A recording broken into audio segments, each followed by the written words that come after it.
Happy Monday, everybody. So there's a new Marvel movie out, and apparently it sucks. I haven't seen it yet because, as you know, I have better things to do.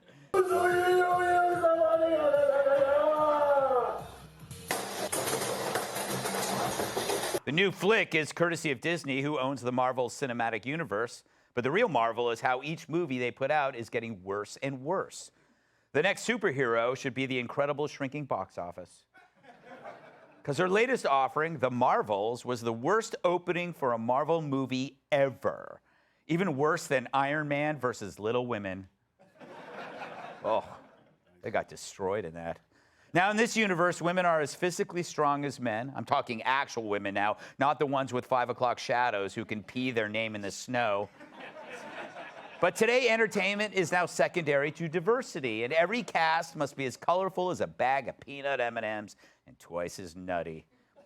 It's the universe, according to Disney. Unfortunately, that's the only universe where this crap is a hit. And it's a universe that's more and more audience find as entertaining as counting the liver spots on President Biden's thighs. So as Hollywood's numbers drop like Nancy Pelosi's boobs on a hot day... Whoa. Pretty good for 79. They keep trying to get us to see movies with a message. But are they getting our message? Have they finally realized that most of us would rather be dry shaved with a cheese grater than spend $25 being scolded by a virtue signaling cartoon? Apparently not. Because with the Marvels, Disney has produced a movie so bad it makes Hunter's cocaine boogers look like art. Do we have a clip of the movie?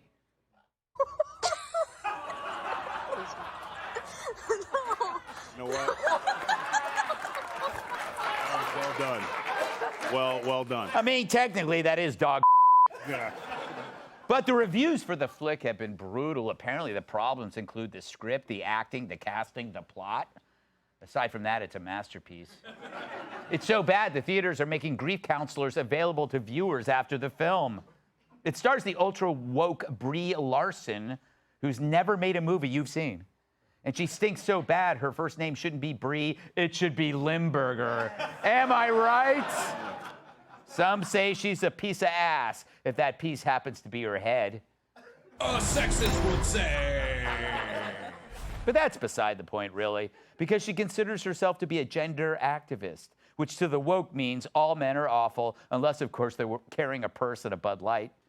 Apparently, her superpower is making talent invisible. As far as the script and the rest of the cast, who really cares? Marvel focuses on good movie making the way The View focuses on cutting carbs.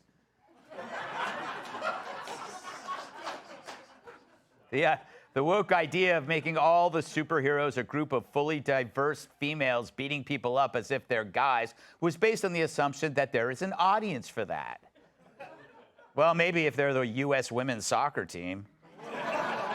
Speaking of, Megan Rapino played the final game of her pro career on Saturday. It ended with her on the sidelines with an injury.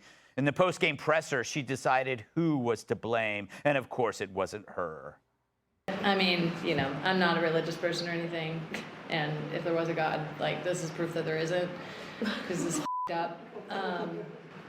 So, yeah, it just, it's up, you guys, like, it's just 6 minutes in. Eat my Achilles. I mean, what the Oh, so her injury is proof there's no God? I would argue the contrary. Yeah.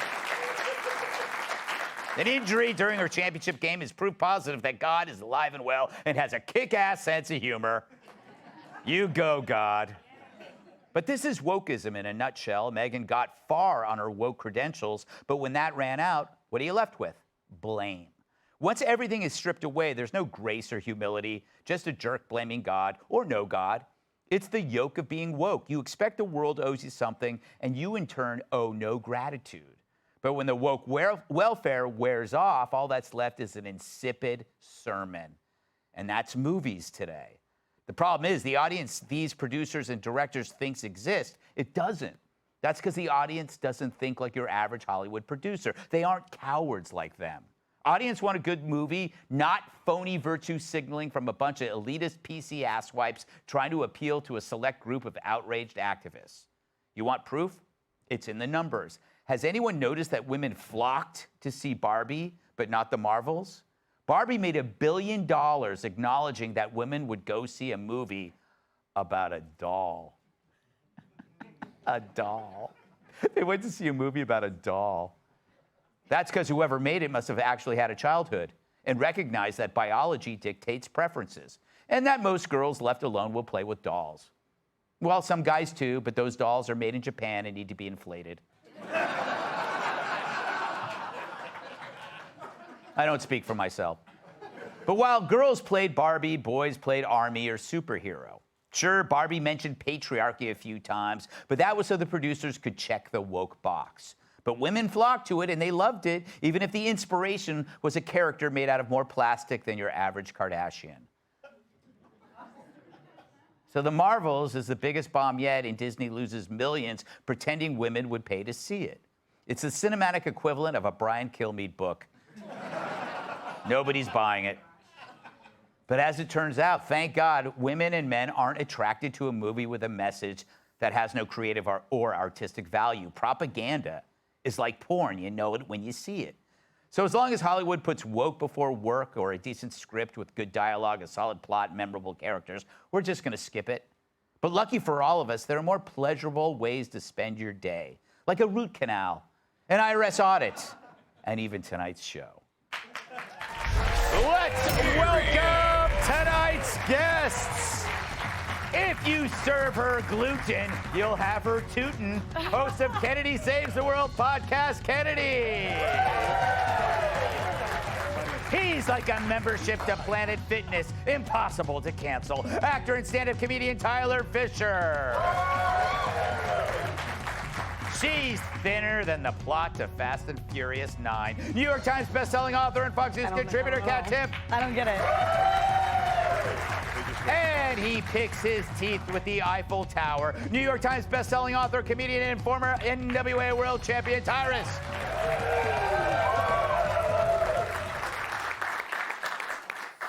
Kennedy, you're a female. What?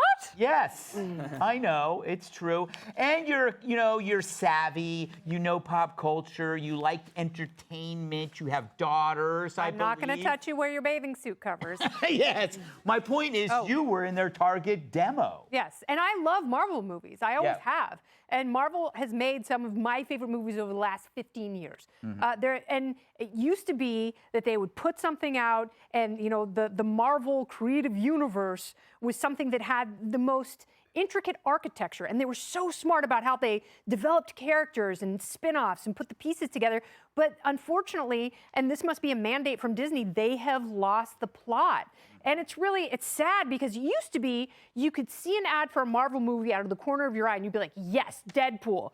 This guy is damaged, but really interesting and awesome. And that was a smart, funny movie. But this, I caught a glimpse of it. I was like, I don't know what this is about.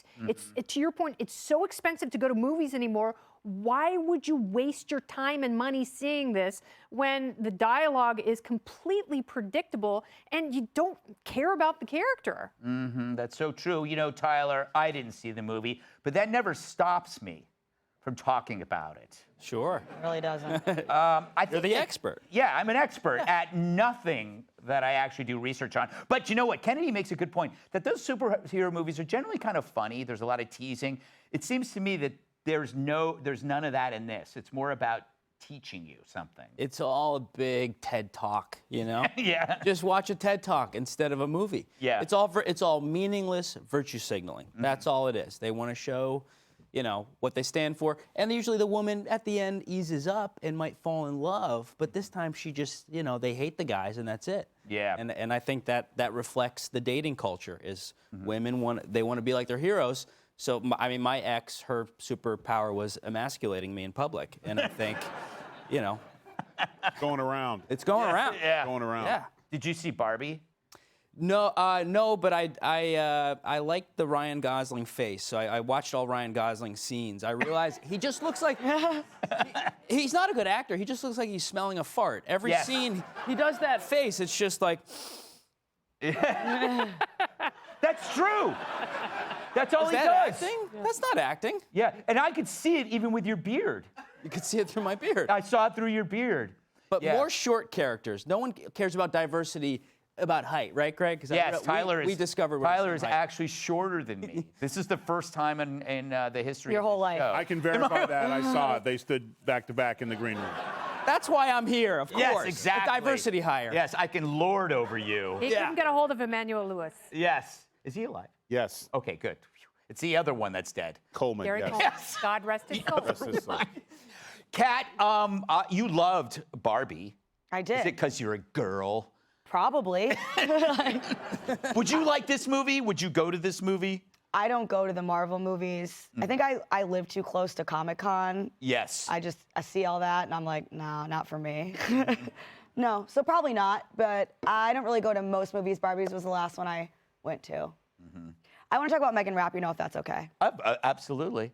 I disagree with you. I think Okay. she was joking. Oh, I think she was. Yeah, she was joking and she was trying to use humor to make herself feel better about truly a tough situation. She was like, this is my last career and, and it's over like that. I think that she probably wouldn't be that nice to me. No, she wouldn't. But if I stopped being nice to people just because they would hate me or did hate me, a lot of my relationships would have been a lot shorter. Well, that's a lesson to be learned that I didn't see coming. You know, Tyrus, tell me about your feelings about Marvel. You are an expert at these movies. yeah, well, I don't know if I'm an expert at them. They're all the same. All these stories that you always kind of weave your monologues with a common theme. And in this one, it's how woke just don't work. And you know what? And it's funny because the woke, and Kat proves my point. Kat puts herself above it and says, well, what she said was in poor taste, but it was probably a joke. We don't get that. If Kat makes a joke, then they want her to apologize the next day on TV or never work again because you made a joke that someone might not like. She's making jokes and has zero sense of humor. Absolutely, she's a terrible joke teller. She was mad, she was upset, and she wanted to blame everyone. But here's the thing, it was her wokeness that allowed her soccer career to keep going. There was a young woman somewhere who didn't get to be on the field that night because they were too scared to cut her. They tried to cut her before, and she went to the media and made threats and all this other kind of stuff. And then, lo and behold, they bend the knee to the woke. The difference is people aren't bending the knee at the box office. They don't want the woke story. No one has ever wanted the woke story. We've been tricked into thinking they had these huge numbers because they shadow banned and attacked us on social media. But whenever they have to step out that fake world of feelings in the real world, no one has time for that. Yeah. Like Marvel used to tell good movies when they brought in directors and producers who grew up, who played, who lived it, and you signed like, oh man, that's great, that's a great movie. Then I think it was Thor. Thor was like, everyone loved Thor, and then all of a sudden Thor became the wokest movie of all time, and they just walked away from it. People are walking away from woke because they don't live that way. Yeah. They don't think that way, and they don't want their kids that way. And I took my daughters to see Barbie. Did I love it? No, they loved it. Good enough for me. Yeah. So just like when they have to watch a Godzilla movie with me, they love to whisper, it's a costume, Dad. You know what? It's real to me. So You know, I have a great idea. They should make a woke version of Dirty Harry. Wouldn't that my be God. amazing? no, it would not. Yeah. It would be horrible. I would so see that, just to see them No, ruin you it. would not. You but would why sit not- there and rip your face off crying. Why did I say this? Why not Dirty Harry and Sheriff Bart from Blazing Saddles in a movie together? That would be a great buddy cop movie. There you go. All right. Hey, Sean Hannity here. Hey, click here to subscribe to Fox News YouTube page and catch our hottest interviews and most compelling analysis. You will not get it anywhere else.